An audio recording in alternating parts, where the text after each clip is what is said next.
은혜 많이 받으셨나요?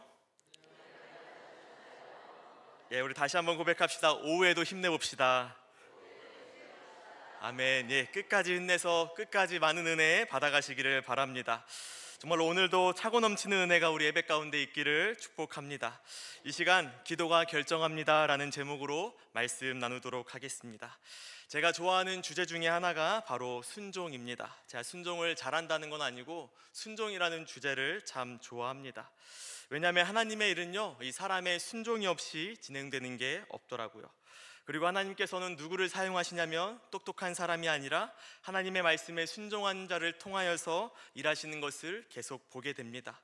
똑똑하고 그럴듯한 생각들 내려놓고 우리가 하나님의 계획에 집중하고 그 말씀에 순종하는 사람으로서 일에 참여해야 하는 것이지요. 그리고 그때 펼쳐지는 주님의 놀라운 일들을 목도하는 감격이 얼마나 큰지 모릅니다. 오늘 담임 목사님의 말씀이 성령 충만이었습니다. 그리고 그 본문과 오늘 본문이 감사하게도 잘 내용이 맞물려 있습니다. 이 마가복음은요, 짧은 성경이기 때문에 스토리 진행이 굉장히 빠르게 진행됩니다. 그래서 1장에서부터 이미 예수님은 본격적으로 사역을 하고 계세요. 사역은 크게 세 가지인데요, 하나는 하나님의 나라를 전파하는 것, 이게 첫 번째입니다.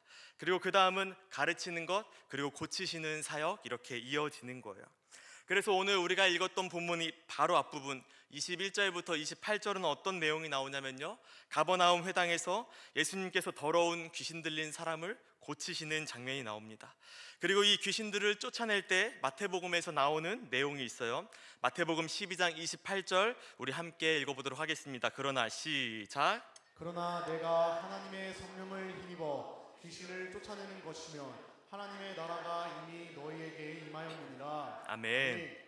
이 두 관계를 설명하고 있는데요, 어떤 거냐면은 귀신이 떠나가면 하나님의 나라가 임한다. 다시 한번, 귀신이 떠나가면 하나님의 나라가 임한다입니다.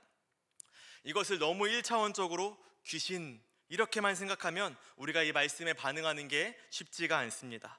우리에게 있어서 귀신이라는 게 과연 무엇일까요? 한번 생각해 보면 좋겠어요. 꼭 이 고스트 이게 아니더라도 영적으로 묶여있는 모든 것을 설명할 수 있습니다. 오늘 본문 에베소서 말씀에서도 술이 나왔었죠. 그리고 왜 술이 나옵니까? 우리를 지배하는 개념이기 때문입니다. 즉 하나님의 나라를 누리지 못하게 하는 그 모든 것들이 우리에게는 이 귀신이 될 수 있는 겁니다. 그래서 귀신이 떠나가면 하나님의 나라가 임한다. 사실 과학기술과 문명이 발달하면서 사단은 더 이상 귀신이 아닌 이 문명과 문화 속에 이러한 귀신 역할을 하는 것들을 많이 심어놓습니다. 어떤 역할입니까? 하나님의 나라를 누리지 못하게 하는 모든 요소를 말하고 있는 거예요. 그리고 동시에 기도하지 못하게 하는 모든 요소들도 마찬가지입니다. 이 옛날 시대에 귀신 들려서 이런 것을 하지 못하거나 지금 이 시대에 우리가 무언가에 빠져가지고 하나님의 나라를 누리지 못하고 기도하지 못하는 것, 동일한 증상이라는 것입니다. 세상의 쾌락과 즐거움, 술, 온갖 중독, 게임, 도박, 알코올, 또 성적인 것들, 인터넷, 거기에 휩싸이면 우리는 영적으로 이 말씀에 나오는 귀신 들린 것 똑같은 결과를 받게 되는 거죠. 중독에 빠져서 우리가 하나님의 나라를 누리지 못하나, 귀신에 들려서 하나님의 나라를 누리지 못하나, 그 결과는 똑같기 때문입니다. 왜냐하면 이 사단들이 의도하는 것들을 다 얻어낼 수 있기 때문이에요. 꼭 귀신일 필요가 없는 겁니다. 그래서 상대적으로 과학기술, 문화, 유흥이 발달하지 않은 곳은 여전히 이러한 영적인 현상들이 빈번하게 일어나는 것을 볼 수 있습니다. 그리고 그게 그곳에서 가장 잘 통하는 사단의 수단일 뿐이에요. 하지만 특별히 우리처럼 과학기술이 발달한 이 대한민국과 같은 곳에서는요, 굳이 귀신을 사용하지 않더라도 훨씬 효과적인 수단들이 많다는 것을 기억해야 합니다.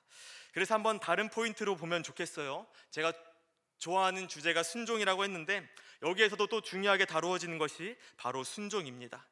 예수님이 명령하시고 더러운 귀신들이 떠나갑니다. 그리고 사람들은 어떻게 말하냐면요, 27절을 보시면은 다 놀라 서로 물어 이르되 이는 어찌미냐 권위 있는 새 교훈이로다 더러운 귀신들에게 명한즉 순종하는도다 하더라. 아멘. 먼저 귀신들이 어떻게 하고 있습니까? 예수님께 순종하는 거예요. 이게 뜻밖의 결과인가요? 당연한 결과입니다. 그리고 또 얼마 안 가서 4장을 보시면은 바다가 잠잠해지는 사건이 소개되고 있습니다. 여기에서 사람들은 또 고백해요. 마가복음 4장 41절 우리 함께 읽겠습니다. 시작. 그들이 심히 두려워하여 서로 말하되 그가 누가이기에 바람과 바다도 순종하는가 하였더라. 아멘. 아멘. 하나님의 말씀에 귀신도 순종하고요, 바다도 순종합니다. 그런데 문제가 한 가지 있습니다. 문제는 바로 우리 사람들이에요. 사람은요, 잘 순종하지 않습니다. 물론 주님이 하시는 그 일들을 보면서 놀라는 경우는 굉장히 많이 있습니다. 마가복음 1장 22절도 보시면은 뭇 사람이 그의 교훈에 놀라니 이는 그가 가르치시는 것이 권위 있는 자와 같고 서기관들과 같이 아니함 일러라. 아멘. 예수님의 사역하시는 모습을 보면서요, 놀랍니다. 권위 있다? 무언가 다르긴 다르구나. 그런데 순종은 안 하는 겁니다. 놀라기만 하고요, 진정한 주님으로 내 인생의 주님이십니다, 이렇게 세워드리지를 않는 거예요. 주님 앞에 도저히 엎드리질 않습니다. 귀신도 순종하고 바다도 순종하고 있는데 우리 사람들은 잘 순종하지 않는다는 겁니다. 신앙생활을 하면서도, 교회 생활하면서도 놀랍다, 대단하다, 하나님이 진짜 살아계시긴 한 것 같다, 말로는 고백하면서 순종이 없는 경우가 우리 가운데 너무 많다는 것입니다. 어쩜 아담과 하와의 모습이 우리에게 이렇게 많이 남아있는지 모르겠습니다. 불순종에서 쫓겨나고 하나님의 나라가 더 이상 그들의 나라가 아니게 되었잖아요.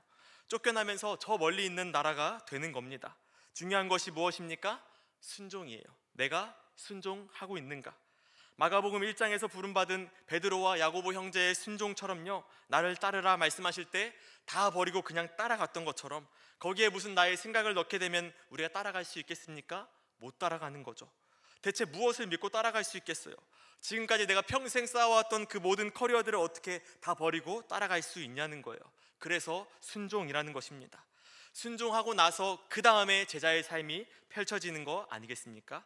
부자 청년도 마찬가지예요. 열심히 살았죠. 말씀대로 살아왔죠. 그런데 버리는 게 안 되고, 즉 순종이 안 되는 겁니다. 주님을 따라갈 수가 없어요. 실은 그것은 말씀대로 산 것이 아니죠.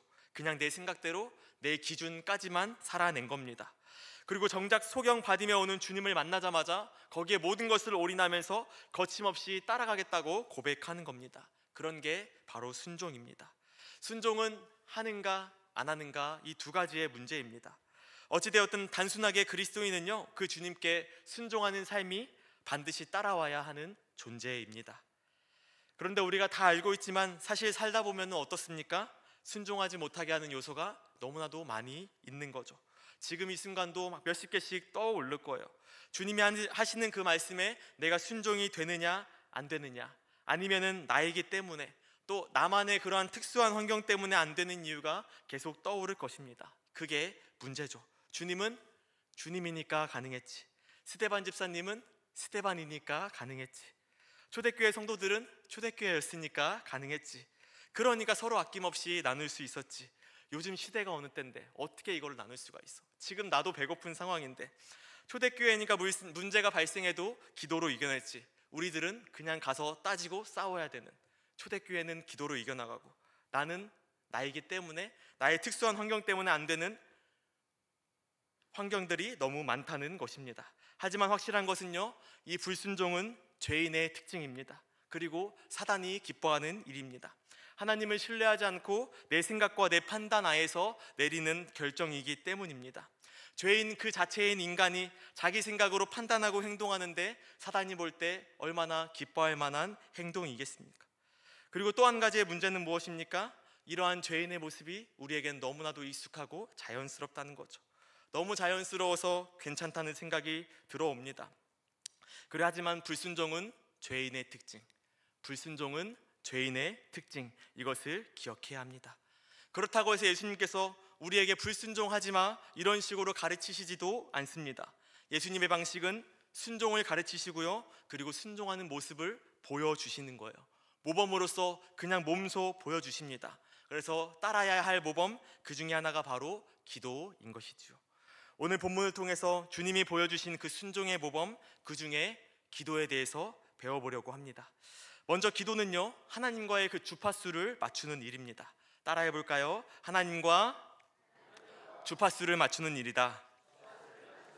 아멘. 라디오에서도 신호가 안 맞으면 어떻게 되죠? 지지지지직 잡음이 들리거나 소리가 들리지 않습니다. 기도는요, 그 하나님과 주파수를 맞추는 일이에요. 하나님의 자녀라고 말하는 우리들은요, 당연하게도 하나님과 주파수를 맞춰야 할까요? 안 맞춰도 될까요? 맞춰야 돼요. 너무 당연한 말들만 하고 있습니다.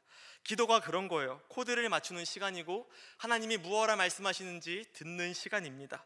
그런데 말씀드렸다시피 여기에 내 생각이 살아있으면요, 도저히 기도할 수 없습니다. 왜냐하면 이미 내 계획은 있으니까. 다 내 생각이 있고 중요한 것은 빨리 가서 실현해내야 돼요. 앉아서 기도하고 있을 시간이 없는 겁니다. 하나님의 뜻을 몰라서일 수도 있고 알면서도 내 생각을 버리고 싶지 않은 거일 수도 있습니다. 그리고 내 생각이 맞는 것 같기 때문에 내 인생은 이렇게 하고 또 저렇게 하면 꽤나 형통할 수 있을 것 같아서, 내 인생의 답은 내가 조금 알 수 있을 것 같아서 그래서 기도할 수 없을 때가 많습니다. 하지만 그리스도인들은 주님의 뜻에 맞게 살아야죠. 그래서 하나님과 주파수를 맞추는 것이 이 필수적인 작업이 반드시 필요하다는 것입니다. 그래서 주님께서도 이 기도를 어떻게 하십니까? 시간 날 때마다? 아니요, 습관적으로 기도를 하셨다. 이거를 몸소 보여주고 계시는 거예요. 우리 마가복음 1장 35절 다시 한번 읽어보도록 하겠습니다. 시작. 새벽 아직도 밝기 전에 예수께서 일어나 나가 한적한 곳으로 가사 거기서 기도하시더니. 아멘. 예수님께서 기도하십니다. 새벽이고요, 아직도 밝기 전이에요. 지금으로 치면 새벽 4시 30분쯤 되는 그런 시간입니다. 밝기 전, 해가 뜨기 전. 예전 성경에는 미명이라는 단어를 사용했었죠. 이거는 1m 앞에 있는 사람의 얼굴조차 보이지 않을 때가 바로 미명입니다. 아주 깜깜한 그때에 기도했다는 거예요. 어디에서요? 굳이 한적한 곳으로 나가서 기도하셨대요. 방해받지 않으려고, 주님께 온전히 집중하려고 그렇게 하셨다는 것입니다. 그리고 누가복음 22장 39절을 보시면요, 예수께서 나가사 습관을 따라 감람산에 가심에 제자들도 따라갔더니. 아멘. 예수님께서 무엇을 따라 나갑니까? 습관을 따라서 나갔다고 하십니다. 매일 기도한 거죠. 기도하지 않고는 일도 하지 않았습니다. 아니, 다른 말로는 기도 없이는 일할 수 없었다라는 표현이 더 정확한 표현일 것 같습니다. 무슨 일을 하기 때문에 그렇습니까? 주님의 일을 하고 있기 때문에, 주님의 뜻하신 바를 이루어내고 있는 과정이기 때문에 그 일을 하는데 당연히 기도하게 되는 것입니다.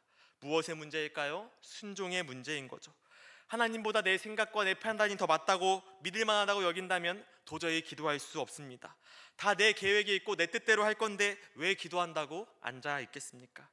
교회 생활은 할 수 있을지도 모르겠어요. 그런데 기도 생활은 도저히 할 수 없는 거죠. 이것은 순종의 영역이기 때문입니다. 기도하지 않으면서도 나는 그래도 하나님보다 내 생각과 판단이 더 낫다고 생각하지는 않아 하실 수도 있을 것 같아요. 하지만 기도하지 않고 있는 것이 그 동일한 표현이 되는 것입니다. 나는 당신을 신뢰하지 않습니다. 나는 주님의 힘이 아니어도 됩니다. 지금 내 지혜로도 충분합니다. 이 문제의 답은 내가 알 것 같습니다. 아니, 사실 잘 모르겠지만 그래도 하나님이 답이 될 것 같지는 않습니다.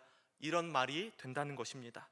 하지만 하나님을 신뢰하고 순종하는 자들은요, 그래도 기도하게 되어 있습니다. 내가 이해하지 못하는 방식으로 하나님이 삶을 막 이끌어 가시더라도, 하나님의 설명이 충분히 구체적이지 않더라도 신뢰하는 자들은요, 그냥 계속 기도하는 거예요. 하나님의 뜻을 바꾸기 위해서 기도하지도 않습니다. 그냥 동일한 마음을 품기 위해서, 하나님 이게 무슨 상황일까요? 하나님 원하시는 마음이 대체 어떤 마음일까요? 제가 어떻게 하기를 원하세요? 내가 동일한 마음을 품기 위해서 계속 기도하게 되는 거예요. 그래서 이 기도 생활은요, 우리 그리스도인들에게 필수적인 요소입니다. 말 그대로 늘 해야 하는 것이에요. 제가 한 번은 이스라엘 성지순례 갔을 때 기간이 7박 8일이어서 주변국은 가지 못하고 이스라엘 하나만 좀 집중하고 왔었던 코스가 있었습니다. 이스라엘은 유대인들이 78%인 나라입니다. 여전히 그 구약의 율법적인 요소들이 나라 곳곳에 들어가 있어요. 그리고 여전히 안식일을 지키고 있습니다. 샤바트라고 하죠. 유대인들은 하던 일들을 다 멈추게 됩니다. 그래서 재미있는 것을 봤는데, 안식일 전날이 되니까요, 숙박시설에 진짜 많은 유대인들이 막 몰려오기 시작하더라고요. 가족 단위로 막 몰려오기 시작해요. 왜냐하면 안식일이 되면 내 손으로 일할 수 없으니까. 숙박시설에 와서 이방인 종업원들을 통해서 자신들이 하지 못하는 여러 행동들을 대신 하게 하고 누리는 거예요. 재미있는 풍경이었습니다. 그래서 저게 무슨 안식일이야? 라고 욕하고 싶지는 않았어요. 그치, 해야 할 일들이니까 저렇게 하는구나. 또 그뿐만이 아니죠. 안식일이지만 어쨌든 나라는 어떻습니까? 돌아가고 있을 거예요. 더 디테일하게 알아보진 않았습니다. 어쨌든 나라가 돌아가기 위해서는 누군가는 일하고 있어야 해요. 국가기관도 다 이방인들만 고용해서 일하고 있을까요? 아마 유대인들도 섞여 있지 않을까요? 잘은 모르겠습니다. 어쨌든 하고 싶은 말은 꼭 해야 할 일들이 있다는 것입니다. 꼭 해야 할 것들이 있어요. 만약에 내가 너무 급하게 다른 지역으로 이동해야 할 일이 생겼습니다. 그런데 차에 기름이 없어요. 바쁘니까 기름 넣지 않고 그냥 막 출발합니까? 그렇지 않아요. 늦더라도 기름을 넣어야 이동할 수 있고 도착할 수 있는 거예요. 그럼 너무 졸리니까 다음에 넣고 우선은 출발합니까? 아니요. 이거는 그냥 반드시 채워야 하는 일이에요. 채워야지만 갈 수 있으니까 미룰 수 있는 어떤 그런 게 아닌 거예요. 최우선순위가 있다는 것입니다. 정말 시간이 없고 안 될 것 같을 때여도, 아무리 바쁜 상황이어도 잘 안 되는 거 알지만 우리는 어디부터 들려야 돼요? 주유소에 들리는 거예요. 그때는 그게 최우선이니까. 이것 때문에 늦어질지언정 넣지 않고서는 아예 갈 수가 없으니까 최우선. 동선이 아무리 안 좋아져도 기름을 넣기 위해서 움직여야 하는 것처럼, 늦어지지만 그럼에도 무조건 주유소는 들려야 하는 것처럼 우리 그리스도인들에게는 기도가 그런 것입니다. 반드시 채워야 하는 기름처럼 그냥 다른 여지가 없는 것. 바쁘고 뭐고 뭐 동선 이런 거 다 필요 없이 그냥 가장 최우선. 잘 안 됩니다. 왜냐하면 우리는 이 땅을 살아가고 있으니까요. 문제가 산적해 있으면요, 이런 것들 외면하는 게 쉽지 않아요. 기도를 최우선으로 한다는 게 쉽지 않습니다. 하지만 그럼에도 불구하고 정답이 무엇인지는 알고 있어야 합니다. 하나님과 주파수를 맞추어 가는 거요, 적어도 우리 그리스도인들에게는 당연한 거, 그리고 반드시 해야 하는 일이라는 것입니다. 그런데 사실 우리는 이것을 늘 선택의 문제로 가져갈 때가 많은 것 같아요. 가야 하는 그 목적지, 하나님께서 나를 보내시는 그곳에 안 가고 말지, 하나님이 예비하신 그 구도 가운데 자꾸 트러블을 만들어내는 겁니다. 왜냐하면 하나님의 뜻을 모르기 때문에, 기도하지 않기 때문에 그 뜻을 몰라요. 하나님께서 준비하신 그 길 가기를 멈추는 겁니다. 내 생각대로 자꾸 가다가 이탈하는 거예요. 그게 바로 기도를 쉬는 일입니다. 다시 한번 본문을 보겠습니다. 예수님께서 새벽에 기도하시죠. 그런데 한가해서 하는 게 아니에요. 왜냐하면 기도를 그냥 최우선으로 두셨기 때문에 기도하고 있는 것입니다. 우리 32절부터 34절까지 우리 함께 읽어보도록 하겠습니다. 시작. 저물어 해질 때 모든 병자와 귀신 들린 자를 예수께 데려오니 온 동네가 그 문 앞에 모였더라. 예수께서 각종 병이 든 많은 사람을 고치시며 많은 귀신을 내쫓으시되. 아멘. 해질 무렵부터 시작한 일이 밤 늦게까지 진행됩니다. 게다가 이런 사역은요, 또 이 영적인 사역들, 어떤 거랬대요? 귀신을 쫓아내는 사역. 얼마나 기진맥진하고 온 힘을 다 쏟아야 하는지 모릅니다. 이게 기도하자마자 떠나가면 다행인데 정말 쉬지 않고 1시간이고 2시간이고 3시간이고 해야 할 때도 얼마나 많은지 몰라요. 기진맥진하고 정말 피곤한 사역입니다. 회중으로 참석한 것도 아니고 병을 고치고 귀신을 쫓아내는 그 일에 주역으로 나서서 사역을 한 겁니다. 언제까지요? 밤 늦게까지요. 그런데 새벽에 일어나 한적한 곳으로 가서 기도하시다는 거예요. 내가 밤에 언제 잠들었는지와는 별개로 그냥 기도하셨다는 겁니다. 뭐 은혜 왕창 받았을 때 한두 번 했다는 것도 아니고요, 늘 그래왔고 밤늦게까지 진행되는 이 사역에도 변함없이 하셨다. 이것이 오늘 말씀이 하고 싶은 말입니다. 사실 이 마가복음에서는요, 특별히 더 일하시는 주님의 모습이 강조되고 있어요. 주님께서요 계속 바쁘세요. 3장 20절을 보시면은 집에 들어가시더니 무리가 다시 모임으로 식사할 겨를도 없는지라. 그리고 마가복음 6장 31절을 보시면 이르시되 너희는 따로 한적한 곳에 가서 잠깐 쉬어라 하시니 이는 오고 가는 사람이 많아 음식 먹을 겨를도 없음이라. 아멘. 먹을 겨를도 없이, 그렇다고 잠깐 바쁘고 퇴근 시간이 정해진 것도 아니고요, 그냥 너무 바쁜 그런 상황 가운데 보통 이럴 때 우리는 기도를 못하죠. 너무 바빠서 기도할 시간이 없을 때 사실 이것은 신앙적으로 매우 위험한 상황이라는 것을 우리가 인지할 수 있어야 합니다. 그런데 예수님께서는 그래도 기도하셨습니다. 당연하게 최우선으로 새벽에 한적한 곳으로 나가서 기도하시는 거예요. 사랑하는 성도 여러분, 우리에게도 이 기도가 최우선이 되기를 소망합니다. 우리의 인생길이 그런 것 같아요. 아무리 바빠도 영적인 주유소에는 반드시 들려야 하는 거예요. 성령의 기름을 공급받고 또 영적인 능력을 공급받는 그 시간들이 꼭 필요한 겁니다. 초행길에 우리가 무엇이 필요합니까? 내비게이션, 또 이정표를 잘 살펴보면서 가야 하는 것처럼 기도 생활이 우리에게 반드시 필요합니다. 그렇게 기도하면서 하나님께 묻고 물어가면서 우리의 인생길의 코드를 맞춰가는 거예요. 그럴 때 우리 인생 가운데 우선순위가 바로 서게 되는 것입니다. 이 무수한 바쁨 가운데 선택의 지혜를 얻을 수가 있는 거예요. 그래서 우리 요한복음 7장 53절 그리고 8장 1절을 함께 읽도록 하겠습니다. 시작. 다 각각 집으로 돌아가고 예수는 감람산으로 가시니라. 아멘. 이때도 엄청 바쁜 때였습니다. 오병이어 사건으로 수많은 사람들이 몰려들었거든요. 그리고 이 기적을 체험하고 또 치유의 은사를 체험했던 그 하루를 보낸 뒤에 사람들은 다 각각 집으로 돌아가요. 밖에서 그렇게 고생했으니까 돌아갈 수밖에 없죠. 그런데 그 시간 주님은 감람산으로 가셨다. 모든 사람들이 집으로 돌아간 그때에도 주님은 그 시간에 감람산으로 가셨다는 거예요. 주님에게 기도 생활은 대체 무엇이었을까요? 최고의 우선순위인 거죠. 확실한 건 의무 때문에 혹은 무거운 짐처럼 울며 겨자 먹기로 하고 이런 건 아니었던 것 같아요. 밤에 감람산에 가서 기도하고 새벽 미명에 일어나 한적한 곳으로 가서 기도하는 예수님의 기도가 의무이고 또 무거운 짐이었다면 이렇게는 하지 못했을 것 같습니다. 사랑하는 성도 여러분, 기도는 우리 신자들에게 있어서 특권이자 즐거움이라는 것을 기억하시길 바랍니다. 무엇보다 아버지를 통해서 우리들의 방향을 재점검하는 시간이기도 하지만 힘과 지혜, 능력을 공급받는 시간들이에요. 에너지가 막 생기고 얼마나 행복한 시간이겠습니까? 그리고 내가 주의 일을 내 힘으로 결코 감당할 수 없다라는 당연한 고백의 행동입니다.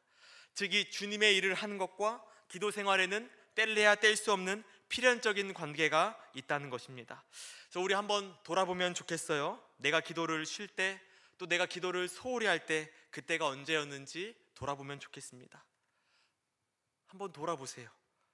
보통 주님의 일에 그렇게 큰 관심이 없을 때, 그냥 내 인생의 우선순위가 다고 내 인생의 일들이 분주할 때 보통 그때 기도를 쉬게 되더라고요. 그냥 내 사는 일에 그렇게 바쁘고 내 계획 실현해 나가는 일에 바쁠 때, 그럴 때 기도가 끊기게 되더라고요. 하지만 정말로 표면적으로 드러나는 주님의 일들 한번 생각해 보면 좋겠어요. 예를 들어서 우리가 수련회를 앞두고 또 선교를 앞두고 행복한 동행주의를 앞두고 또 모교전도대 출발하기 전에, 이럴 때는 우리들의 기도가 얼마나 뜨거워요. 그래서 좋은 훈련이라고 생각합니다. 내 생각은 얼마나 쉬고 싶고 안 될 것 같고 주저하게 만들고, 그런데 기도하면 어때요? 내가 변하게 되잖아요. 같은 마음을 품게 되는 거예요. 가서 영혼들 건져내야지. 주님이 나에게 무엇을 원하시는지 이 코드가 막 맞아가기 시작하는 겁니다. 내가 이러고 앉아있을 때가 아니었네, 내가 지금 그거에 집중하고 있을 때가 아니었네 하면서 우선순위가 바로 잡히기 시작하는 것입니다. 그리고 나를 사용하셔서 엄청난 일들을 이루어 나가기 시작하는 거예요. 같은 마음을 품고 같은 곳을 바라보기 시작했으니까. 예수님도 마찬가지인 거예요. 물론 늘 기도하셨죠. 하지만 성경에 특별하게 언급되었던 부분들을 다 살펴보면요, 주님의 큼직큼직한 사역들을 앞두고 이러한 기도들이 강조되고 있는 거예요. 제자들을 불러 모으시기 전날에 주님은 기도하셨습니다. 또 오병이어의 기적을 일으키시고 난 뒤에도 또 기도하셨습니다. 그리고 십자가 사역을 앞두고 겟세마네 동산에서 기도하신 모습이 기록되어 있는 것이지요. 다 공통점이 있습니다. 모두 예수님께서 이 땅에 메시아이심이 널리 드러나는 그 시점, 즉 주님의 일과 주님의 계획 가운데 있는 놀라운 전환점들 가운데 이 기도가 계속 강조되고 있다는 거예요. 주님의 계획하심, 그때마다 기도하셨더라. 주님의 메시아 되심이 널리 퍼져나가는 게 누가 원하는 것입니까? 주님께서 원하시는 일이죠. 그 일에 기도하게 하시는 겁니다. 기도는 만병통치가 아닙니다. 능력이 있지만 무슨 주술처럼 하는 일은 아니에요. 기도를 해도요, 우리는 여전히 두렵고 떨려요. 그럼에도 불구하고 달라지는 게 있다면 우리들은 작정하게 됩니다. 감람산 주님의 기도도 한번 보시면요, 내 아버지여, 만일 할만하시거든 이 잔을 내게서 지나가게 하옵소서. 이 잔을 내게서 제발 지나가게 좀 해주시옵소서. 이게 예수님의 솔직한 마음이죠. 하지만 어떻게 기도합니까? 그럼에도 나의 원대로 마시옵고 아버지의 원대로 하옵소서 하는 거예요. 이게 기도의 능력이죠. 오늘 본문에서 볼 수 있는 두 번째입니다.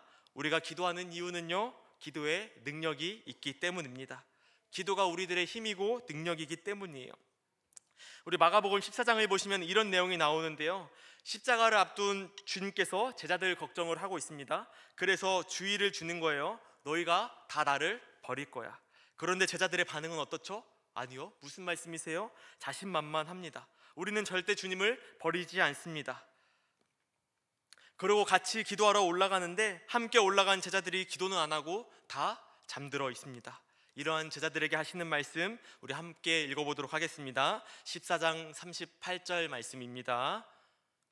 제가 읽겠습니다. 시험에 들지 않게 깨어있어 기도하라.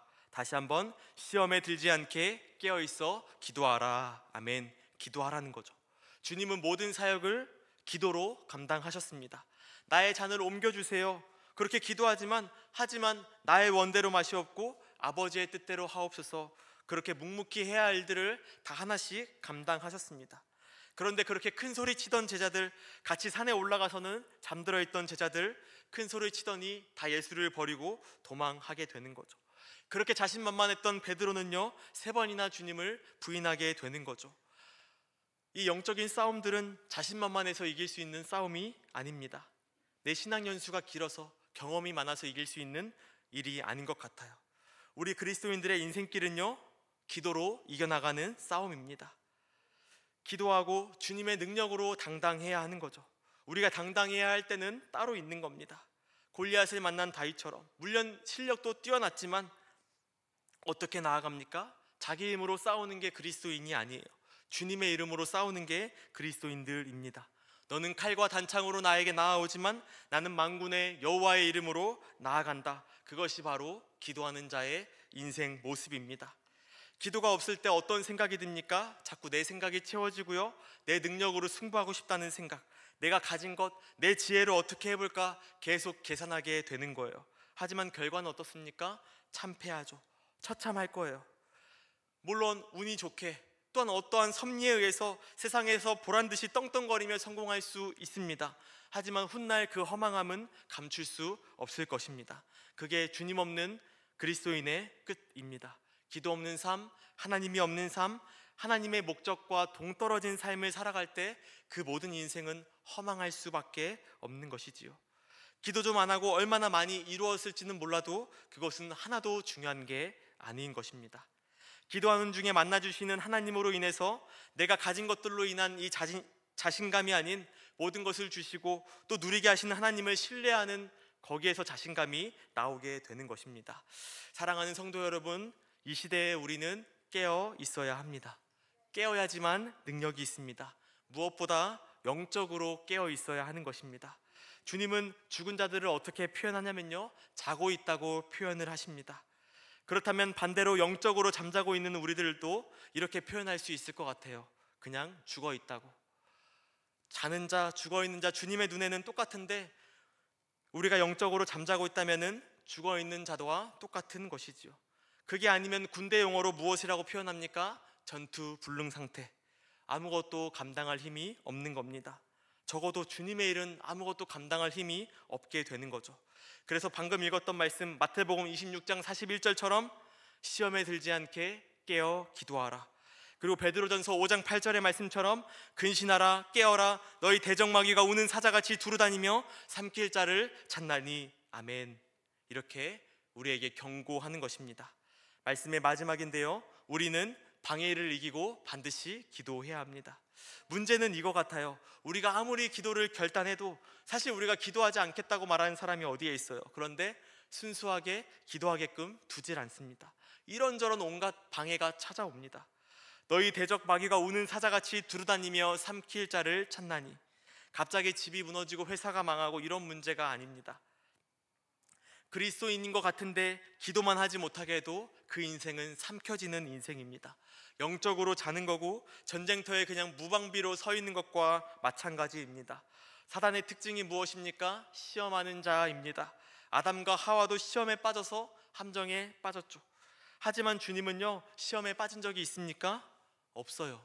그게 어떻게 가능했을까요? 예수님입니까? 라고 대답하면 할 말이 없습니다. 우리도 할 수 있는 방법을 몸소 보여주셨습니다. 그게 무엇입니까? 깨어 있는 거요. 영적으로 살아있는 거. 필요하게 하고 핍박하고 온갖 방해를 하지만 그럼에도 불구하고 주님은 항상 늘 깨어 있었기 때문에 그 어떤 방해에도 포기하지 않았던 것이 있는데, 그것이 무엇입니까? 기도의 자리를 내어주지 않았다는 거예요. 그래서 주님의 사역에 힘이 있었던 것입니다. 주님의 아들이기 때문에 힘이 있고 이런 식으로 갈 게 아니라 우리가 할 수 있는 방법들을 계속 보여주고 있어요. 아무리 바쁜 상황에도 포기하지 않았던 것, 기도와의 그 자리.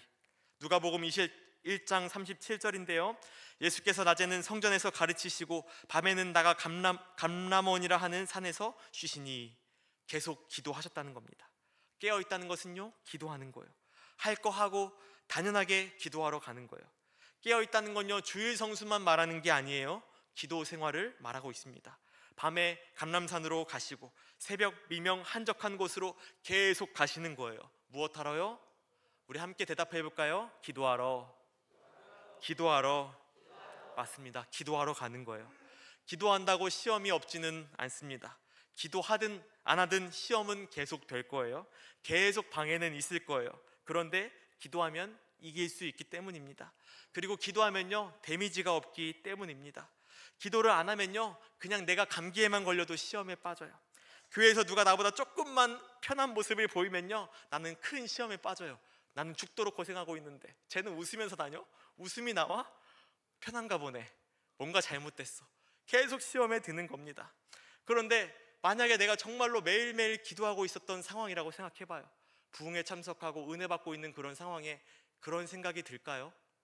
보면서 얄밉네, 못된 것, 이런 생각이 들까요?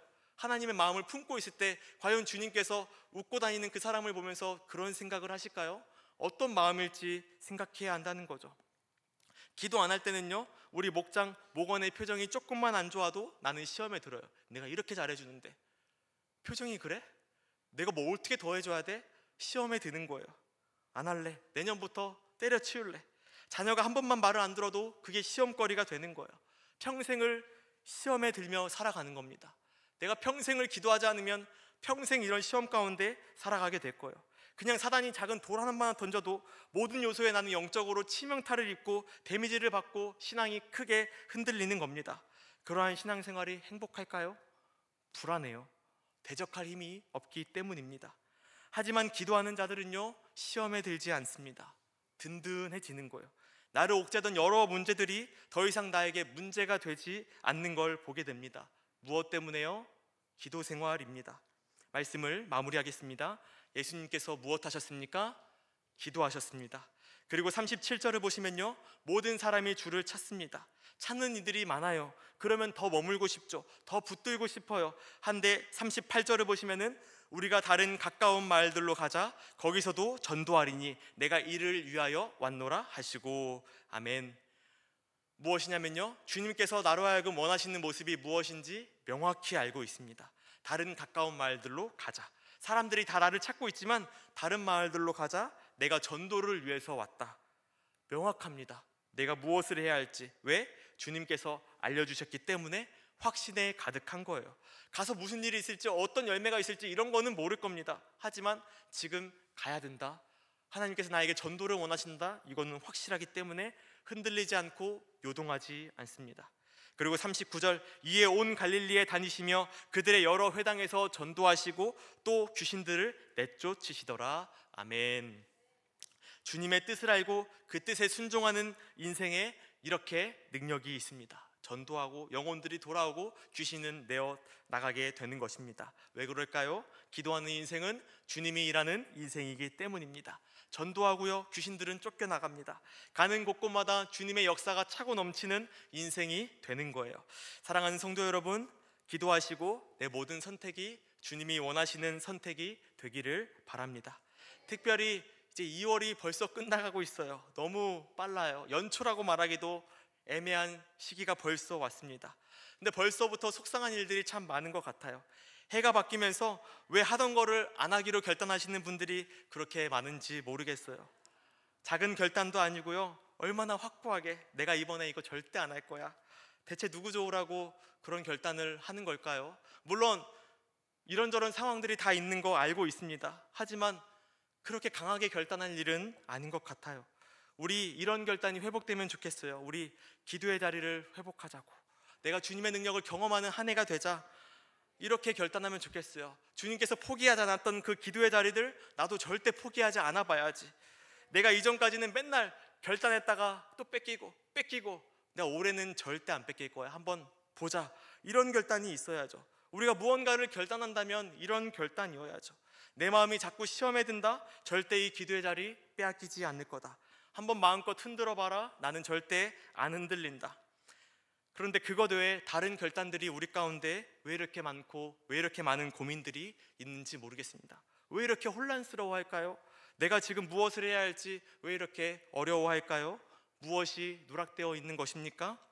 물론 문제가 너무 많아요, 살아가면서. 그리고 이 기도의 자리에 나오지 못하는 환경들, 정말 그럴듯한 이유들 많이 있더라고요. 진짜 못 나올 만한 환경이더라고요. 하지만 기도 없이는 우리는 아무 힘도 없는 존재라는 것을 기억하십시오. 그리고 기도가 없이는 평생을 문제에 이끌려 가야 한다는 것을 기억하시기를 바랍니다. 마무리하겠습니다. 우리가 무엇부터 회복되어야 할까요? 기도입니다. 다른 시간이 안 되면 새벽, 제가 매 설교마다 이 말씀을 드리는 것 같아요. 근데 밤이라도, 그리고 때가 되면 밥 먹듯이 당연하게 그렇게 기도하면 좋겠습니다. 특별히 금요일 밤, 더 왔으면 좋겠어요. 늘 우리 교역자들이 한 마음으로 기도하는 게 있는데, 새벽과 금요일 이 기도의 자리에 정말로 많은 기도자들이 가득했으면 좋겠다. 우리 기도의 동역자들이 차고 넘쳤으면 좋겠다. 그래서 우리 교회가 하나님께서 맡기신 모든 사명들 그냥 든든하게 감당해 나갔으면 좋겠다 하는 거예요. 우리가 사명만 놓고 기도하진 않아요. 함께 기도할 동역자들이 많으면 좋겠다. 기도의 자리가 차고 넘치고 이 성전에 부르짖는 소리가 끊이지 않았으면 좋겠다. 그것을 늘 기도하고 있습니다. 그리고 우리가 함께 그것을 결단하는 시간이 되면 좋겠어요. 무엇보다 예수님께서 그 기도의 삶을 사시고 마지막에 어땠는지 한번 기억합시다. 십자가 위에서 무엇이라고 말씀하시죠? 다 이루었다. 이 고백이 우리의 고백이 되기를 축복합니다. 남은 생 기도하면서 살다가 떠나는 그 마지막, 나에게 맡기신 그 일들 내가 다 이루었다 고백하는 저와 또 모든 성도 여러분들, 우리 승연교회 되기를 진심으로